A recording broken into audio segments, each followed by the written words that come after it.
tenía cero interés en moda.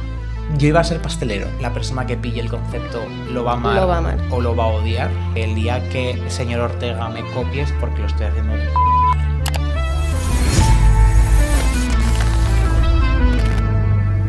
La moda ya no es solo ropa, es un lenguaje, una declaración de identidad y una forma de rebelión. Y hoy tenemos el honor de contar con alguien que lo entiende mejor que nadie, Pablo Carcasona, más conocido como Modistilla. Su enfoque innovador ha sacudido la industria, fusionando lo clásico con lo vanguardista y desafiando los roles de género en cada colección. Su trabajo ha brillado en eventos como el Clec Fashion Festival en Valencia y en publicaciones como Neo 2 Magazine, y hoy tenemos el honor de contar con él en Soul Podcast. Pues bienvenido a Soul Podcast. Hola, ¿cómo estáis? Muy bien, es un honor que estés aquí, me hace mucha ilusión. Ajo, gracias. Bueno, yo te conocía por Modistilla, ¿no? Vale, muy bien, sí. Luego, ahora tienes Modis Studio puesto. Sí. Yo quiero saber de dónde vienen esos nombres. Pues a ver, el rebranding era como un poco necesario para mí, porque Modistilla era como el estudiante que empezó, que se atrevió a gestionar todo esto. Paso, sí. Y ahora que realmente esto empieza a funcionar, yo no me siento tan identificado con Modistilla, que era eso, ese estudiante, y decidimos dar el cambio a Modis Studio, que al final es lo mismo, porque yo cuando empecé... Sí, pero suena más formal, ¿no? Sí, pero cuando yo empecé como Modistilla, cuando yo me iba de fiesta tal, tío, la gente no sabía que me llamaba Pablo, era como Modistilla. Pues sí. Al final me quedé con eso. Modistilla me lo puso mi padre. Oye, qué guay. Sí, porque mi madre es modista. Me dijo, tú Modistilla. Y me hizo gracia el cargarme el insulto y cargarme la espalda y hacer algo guay. Pues y sí. Al final pues cambia y es Modis Studio. ¿Y cuándo decidiste que querías dedicarte a esto? O sea, ¿te ha gustado siempre la moda o querías ir por otro lado? Cero. ¿Cero? Nada, cero. ¡Ostras! O sea, tenía cero interés en moda. Yo iba a ser pastelero. Ah, bueno, lo mismo. Yo me flipaba pastelería, a tope con el merengue, pero hubo un día que dije... Además, que es la matrícula, fue matricularme con mi padre. Dije, papá, esto no quedan 24 horas para matricularte en algo, tienes que hacer algo. ¡Ostras! Di confección y patronaje y dije, bueno, vamos a probar. Siempre como que el espíritu creativo había estado... Sí, estaba mundo fallas, playbacks, vestuario, te algo molaba. Ahí había. Y dije, venga, vale. Nada, el primer día abrí una máquina, dije, Mari, esto tiene más aceite que yo. y me quedé. ¿Te gustó? Bueno, menos mal, porque eso es lo típico de no sé qué hacer y a lo mejor hay gente que va perdida y tú... Ya, no sé, creo que fue el momento de poder crear, poder hacer mis cosas, y de no sé qué ponerme, pues me hago algo. Y así, poco a poco, fue tirando. ¿Y Modis ahora es una persona, es un equipo? Es todo. Es todo eso. Es todo. A ver, sí que soy yo contra el mundo, pero sin las amigas no se puede hacer nada. O sea, tengo esa suerte de que desde el primer día que dije, Mari, es que iba a hacer una sesión de fotos, tío, mis colegas estaban ahí como muy a full. Y sin quererlo nos hemos juntado con un grupo de creativos muy guay que puedo confiar en ellos para gestionar cosas que yo no puedo. Por ejemplo, un desfile. Por ejemplo, una sesión de fotos. Que todo lo que hay detrás de una marca la gente no lo sabe y es imposible que lo haga todo una persona. Sí. A ver, pero lo guay es que esos son mis colegas y es muy guay pues poder levantar la cabeza y ver a Miguel, ver a Rubén, que funciona. Qué guay eso. Y me gustaría saber de dónde surge tu inspiración, porque bueno, yo que conozco lo que haces, o a lo mejor alguien que te inspire a la hora de crear, tu madre a lo mejor, que has dicho que has estado con ella. La Pili, una máquina, es mi mayor hater. ¿Sí? Sí, bueno, espera. Las madres son las mayores haters y las mayores fans. No, a ver, es mi mayor hater, pero la Pili es lo más, es mamá Modis. Y veo una prenda, es como yo, pues me ha costado muchísimo, tal. Ese bajo, Pablo. Es que es perfeccionista. Eso está embebido. Una plancha ahí. Y yo, joder, mamá. Pero... es guay y es mi madre y la verdad es que lo hace con mucho cariño y funciona. Pero la inspiración siempre que viene una clienta al final es en su movida. Es en sus necesidades, en lo que quiere expresar, en lo que quiere mostrar de sí, sobre todo lo que quiere ocultar, que es como súper importante. Yo a todas mis clientas cuando vienen es como, vale, vamos a hacer un ejercicio de confianza plena, lo siento muchísimo. porque tengo clientes que lo han pasado bastante mal, decir, oye, cuéntame, ¿cuáles son tus complejos y qué son las cosas que más te gustan? Porque al final yo te voy a vestir, claro. Yo quiero saber qué tengo que tapar y qué puedo hacer para que tú estés cómoda, cómodo y cómode. Y al final es un poco ese. Cuando viene una clienta es en su movida. Sí que al final le metes tu rollo. Claro. Porque, por tu ejemplo, estilo, tu personalidad, claro, está ahí. Ahora que estoy haciendo novias, de repente, Ay, que es algo que odio, ¿sí? No me gusta nada, pero las novias que tengo son muy puncarras. Mira. Son muy divertidas, esas sí que me gustan. Y, por ejemplo, tengo dos que son como muy diferentes entre ellas, pero quieren llevar algo en común. Un rollo muy guay que después se tiene que mantener en secreto, que no se entere una con la otra. Y eso a mí me hace mucha gracia y me gusta. Y a nivel de colecciones, pues en las amigas y en lo que me cabrea. Ah, bueno, eso me gusta. Sí, sobre todo esta que estamos trabajando ahora, lo estoy pasando realmente mal porque me enfado muchísimo. Ostras, qué guay. Pero creo que desde ahí se puede contar algo bonito. Pues sí, eso es lo importante, que detrás haya un mensaje también. Este año vamos fuerte. A potentes. Sí. Sí, y creo que o puede gustar muchísimo o puede no gustarlo. La persona que pille el concepto lo va a amar, o lo va a odiar. Uy. Y quien no lo pille, pues verá ropa y es súper bien.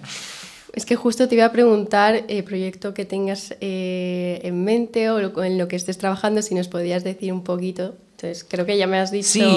Sí, ahora por fin tengo mi taller. Yo tengo en Burjasot, tengo la de casa, cerca del centro, la clienta puede venir sin problemas, que antes estaba cosiendo en el taller de mi madre, era mi taller clandestino. Ahora ya por fin tengo el mío, que ya era hora. Y nada, pues estamos con colección nueva, preparándola para diferentes propuestas de desfiles. Estamos con encargos privados desde novias hasta travestis. Muy guay. ¿Y qué desfiles hay más o menos programados? A ver, programados no lo sé, los que quiero yo sí. O sea, yo al final llevo 2 años presentándome a Madrid Fashion Week. Y nada, cero. Bueno. Al final se ha presentado mucha gente y tiene que salir. Y este año me planto a la mesa y he dicho, mira, me presento a Madrid. Después de Madrid, si no me coge, me presento a Barcelona. Si no me coge Barcelona, me presenté. Ser pesada es algo que siempre viene muy bien. Sí, la verdad que sí. ¿Y aquí en Valencia? Y aquí en Valencia sí está el CLEC. Y el CLEC a tope. Sí. Porque en Valencia solo concibo el CLEC. ¿Y eso? Porque creo que va mucho con mi filosofía. Sí, son muy guays. Creo que otras propuestas no tienen cabida para mi realidad. Nosotros estuvimos el año pasado y nos encantó. La redactora, yo... Es que el CLEC tiene esa cosita de visibilidad, de que no tienen miedo a enseñar otras realidades que no son la heteronormativa física, y dejan cabida, porque otras propuestas no tanto. No entran, ya. ¿Y cómo te sientes que gente como, yo que sé, Inés Hernán, Chanel, Ozuna, lleven tus prendas? Porque eso es muy, muy heavy. Eso fue muy guay. Eso fue porque yo estaba en un showroom en Madrid, que la verdad es que súper bien. Esa época fue increíble, pero tuve que dejarlo porque era elegir showroom o mi taller. Y yo llevo peleando mucho por mi taller, que es mi sitio, mi espacio creativo. O sea, pues mi espacio creativo y el de los demás, porque ahora mismo Laika Boss, que es una de mis amigas travestis, no tenía sitio de ensayo y he dicho, tía, toma las llaves, vete a ensayar al taller. Es como mi sitio y ya pues un poco elegir. ¿Volvemos al showroom? Obviamente, espero que sí. Pero nada, todo salió desde ahí, desde el showroom. Sí que yo tengo un contacto con los estilistas que mola mucho. Eso te iba a preguntar. Sí que al final lo bueno es que esa facilidad de modistal, mira, tengo esto, chico, pues te lo dejo sin problemas. Lo de Ozuna fue muy guay porque me lo enviaron, en plan, tía, tenemos la portada. Y yo, pues muy bonito este chiquito, que bien le queda el pantalón.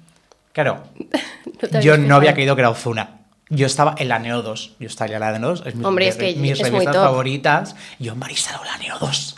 Tía, salgo. Y mis amigos, ¿que has vestido Ozuna? Y yo, pues muy bien, muy mono el chiquito. Yo salgo en la Neo 2, mamá. Pues sí. Doble orgullo, la verdad. Y a mí me parece muy interesante también conocer como la opinión de los diseñadores sobre el fast fashion, porque al final nos acerca a las personas a la moda, pero también hace que mucha gente critique todo lo que no es fast fashion, porque al final pues no entienden que los costes de producción que tiene un diseñador, todo lo que hay detrás. No sé qué opinión tienes tú sobre ello. Pues que el fast fashion es una mierda. O sea, así de claro.